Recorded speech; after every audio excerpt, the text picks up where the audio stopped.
نبی پاک صلی اللہ علیہ وآلہ وسلم کا فرمان ہے کہ پاک دامن عورت پر الزام لگانا 100 سال کی عبادت کو ختم کر دیتا ہے۔ حضرت فاطمہ رضی اللہ تعالیٰ عنہا فرماتی ہیں کہ جب ایک عورت گھر میں ہوتی ہے، گھر کے کام اور بچوں کی تربیت کر رہی ہوتی ہے، تو اس وقت وہ اللہ کے سب سے قریب ہوتی ہے۔ عورت کو بس پیار والی زبان سمجھ آتی ہے۔ پیار، محبت، عزت اور نرمی سے بول کر تو دیکھو، وہ اپنا سب کچھ قربان کر دے گی۔ ایک عورت کبھی نہیں ٹوٹتی، نہ بیوی کے روپ میں، نہ بہو کے روپ میں، نہ کسی اور روپ میں ٹوٹتی ہے۔ وہ ٹوٹتی ہے تو صرف اور صرف ماں کے روپ میں۔ اس کی ساری عمر کا ارمان اور بھرم اس وقت کرچی کرچی ہوتا ہے جب اس کی اپنی اولاد اس کے سامنے کھڑی ہو جائے۔ برداشت کرنا عورت کی فطرت ہے۔ اگر عورت برداشت نہ کرے تو بہت کم گھر آباد ہوں۔ نبی پاک صلی اللہ علیہ وآلہ وسلم کے نزدیک عورت پر ہاتھ اٹھانا اور گالیاں دینا ناپسندیدہ عمل ہے۔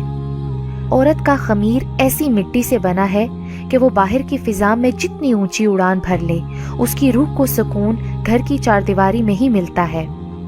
عورت محبت ٹوٹ کر کرتی ہے، انتظار بھی کرتی ہے، بے رخی، لاپرواہی سب کچھ برداشت کرتی ہے، لیکن عورت جب ایک دفعہ پرواہ کرنا چھوڑ دے تو آپ چاہے اس کے قدموں میں گر جائیں، وہ پرواہ نہیں کرے گی۔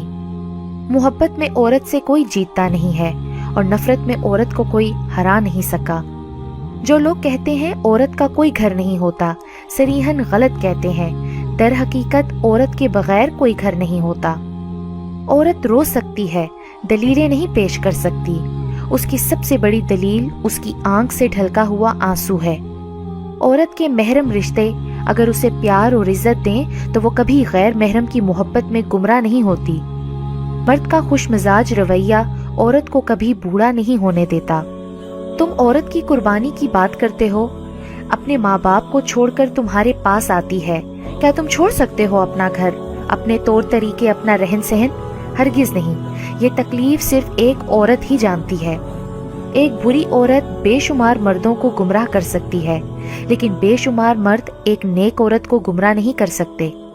شادی ناکام کسی بھی وجہ سے ہو، کامیاب اکثر عورت کی وجہ سے ہی ہوتی ہے۔ عورت کبھی نہیں بتائے گی کہ وہ تمہارے بغیر مر جائے گی، تمہارے بغیر کچھ نہیں چاہیے اسے۔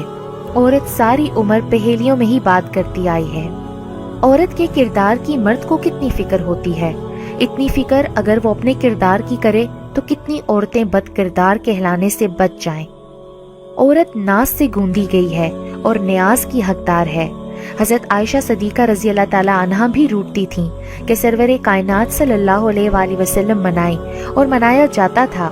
یہ عورت کا حق ہے اور مرد کا فرض ہے۔ محبت کے قرض ایسے ہی لوٹائے جاتے ہیں۔ عورت کو جب مرد اپنی بے رخی اور بے توجہی سے کھو دیتا ہے تو پھر کہتا پھرتا ہے کہ عورت میں وفا نہیں ہوتی۔ کیا سچ میں اسے اپنا وہ رویہ، اپنا دھتکارتا ہوا لہجہ یاد نہیں رہتا، یا پھر اس کی انا اسے اپنی غلطی ماننے نہیں دیتی؟ اسلام میں 2 روٹی اور 2 جوڑے کپڑے دینے پر مرد کو عورت پر حاکم قرار نہیں دیا گیا۔ یہ 2 روٹی اور 2 جوڑے وہ اپنے ماں باپ کے گھر زیادہ عزت اور مان سے لیتی تھی۔ اسلام نے مرد کو عورت کے نان نفقے کے ساتھ ساتھ اس کی عزت اور حرمت کی بھی ذمہ داری دی ہے۔ عورت درد سہ لیتی ہے مگر اپنی توہین نہیں۔ آنسو اس کی تکلیف میں اتنے نہیں نکلتے جتنے اسے وہ الفاظ رلاتے ہیں جس میں اس کی توہین کی گئی ہو۔ شاید اسی لیے لوگ عورت کو کمزور سمجھتے ہیں، کیونکہ وہ الفاظوں سے آسانی سے ٹوٹ جاتی ہے۔ جب عورت پردہ کرتی ہے تو وہ حقیقتاً $170 بلین کی فیشن انڈسٹری پر لعنت بھیجتی ہے۔ حیا اور وفا جس عورت میں ہو، اس عورت سے بھر کر کوئی عورت خوبصورت نہیں ہو سکتی۔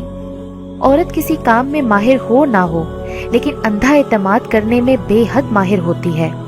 ایک عورت جو اپنے دل کو پھر سے محبت کے لیے کھول دے جبکہ اس کا دل ٹوٹ چکا ہو، یقین جانو تم اس سے زیادہ بہادر عورت کہیں نہیں دیکھو گے۔ حضرت محمد صلی اللہ علیہ وآلہ وسلم نے فرمایا، یہ جان لو کہ یہ عورتیں اپنے شوہروں کے ہاتھوں خدا کی امانت ہیں، اسی لیے مرد حق نہیں رکھتا کہ انہیں کوئی ضرر یا نقصان پہنچائے اور ان کے حقوق کو پامال کرے۔ اللہ پاک نے عورت میں ایک خاص گن رکھا ہے، یہ محبت کو بھول جاتی ہے مگر دی گئی عزت کو نہیں۔